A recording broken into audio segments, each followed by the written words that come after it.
আজ আমরা শিখব কিভাবে ছোট থেকে বড় সাজাতে হয়। ঠিক আছে? তো এই যেগুলো দেখতে পাচ্ছ তোমরা, এগুলো কিন্তু এখন আমরা করব। তার আগে আমাদের কী করতে হবে? 1 থেকে 10 পর্যন্ত খুব ভালো করে আমাদের পড়তে হবে, সঙ্গে লিখতে হবে। এছাড়াও আমাদের 1 থেকে 9 পর্যন্ত খুব ভালো করে পড়তে হবে আর লেখা প্র্যাকটিস করতে হবে। তো চলো এখানে শুরু করে দিই। তো এখানে দেখতে পাচ্ছ 5। এখানে কি বলেছে? ছোট থেকে বড়, ছোট থেকে বড়, তার মানে এটা ছোট থেকে বড়। আর অ্যারোটা এদিকে দেওয়া আছে, তার মানে এখান থেকে শুরু হবে। তো এখানে কত দেওয়া আছে? 5। তাহলে 5-এর থেকে ছোট কে হতে পারে? 4। কি?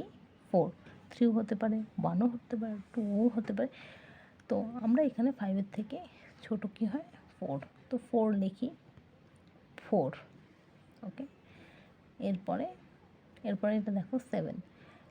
7-এর থেকে ছোটোকে 6। 5-এর থেকে বড়, ওপরে আছে, ওপরে থাকলে বড় হবে আর নিচে থাকলে ছোট হবে। তাহলে 5-এর থেকে বড় কি? 6 হয়ে গেল আমাদের 6। তারপরে 7। 7-এর পরে কী হবে? 8। রাইট, কী হবে? 8।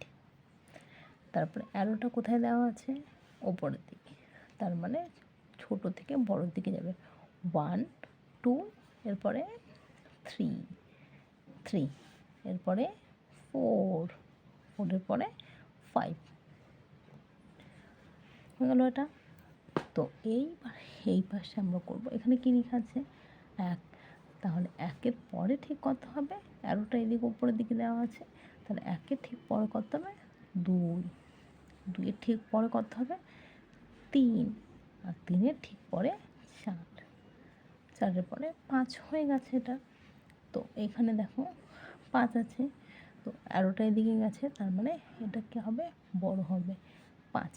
5-এর ঠিক পরে কত হয়? 6। 6-এর পরে 7। Very good. 7-এর পরে 8।